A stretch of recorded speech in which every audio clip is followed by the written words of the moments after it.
Assalamualaikum warahmatullahi wabarakatuh. Selamat datang di channel Monolog Bukan Motovlog.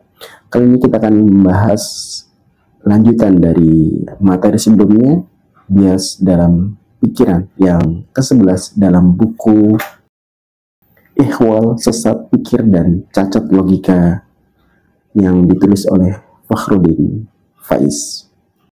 Haruskah berakit-rakit ke hulu? Ada satu cerita.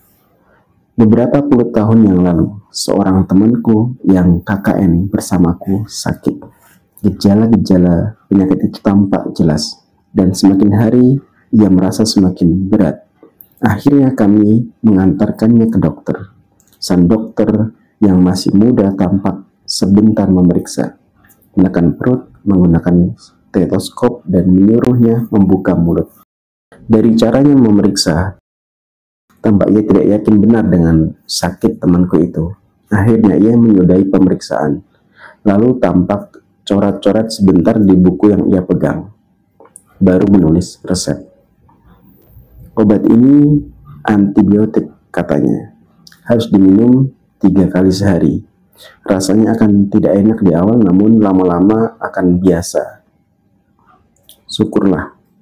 Namun setelah 2 hari, rasa sakit temanku itu tidak kunjung berkurang. Semakin lama semakin sakit, keluhnya. Kami masih bertahan, karena kami ingat kata dokter bahwa awalnya sakit dan akhirnya lega. Namun sampai 3 hari, sakitnya tidak berkurang.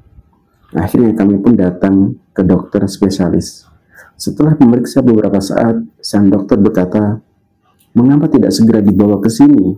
Bukankah rasa sakitnya tidak tertahan?" Kami pun menjawab, kata dokter sebelumnya memang rasa sakitnya akan meningkat baru kemudian sembuh. Sang dokter tersenyum dan berkata, kalian terjebak peribahasa. Bersakit-sakit dahulu, bersenang-senang kemudian. Pernahkah kita memiliki prinsip semacam ini?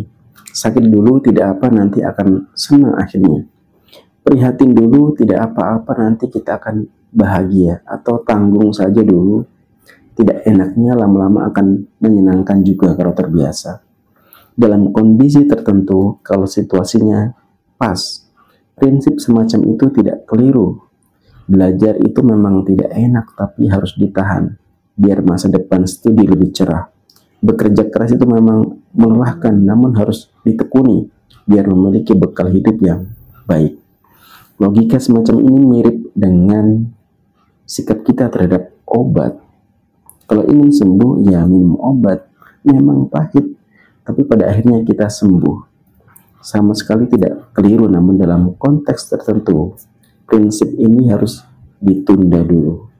Sebagai contoh, suatu ketika seorang direktur perusahaan sedang galau, penjualan menurun drastis. Para pekerja tampak loyo tanpa motivasi. Promosi dan iklan besar-besaran juga tidak mendongkrak penjualan. Dalam rasa putus asanya, ia mengangkat seorang konsultan dengan bayaran cukup mahal. Konsultan ini kemudian melakukan penelitian di perusahaan dan memberi laporan. Para pekerja tidak memiliki visi. Mereka kerja asal saja, brand di pasar tidak jelas, pesaing berkembang pesat. Situasinya sulit. Konsultan itu melanjutkan, aku dapat mengatasi masalahnya, tapi tentu tidak satu malam langsung beres. Perlahan saja, dan mungkin dalam proses perbaikan itu, kesulitan akan semakin membesar. Akhirnya diangkatlah konsultan itu.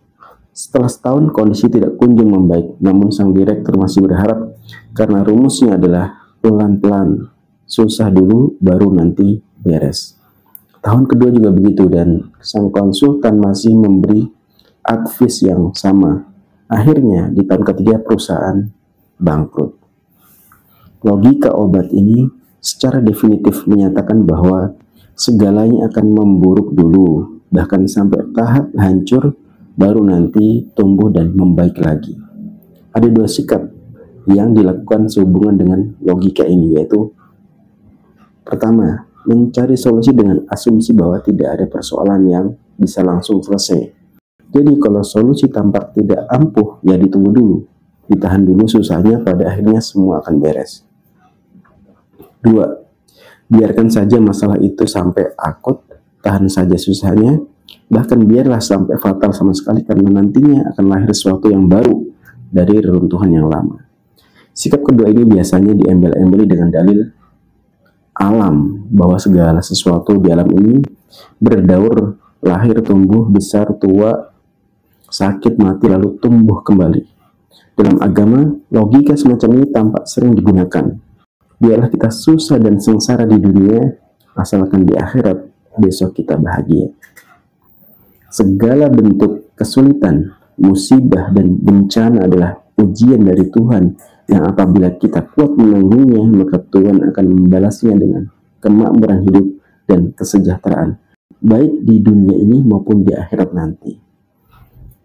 Cara berpikir semacam ini bukannya keliru.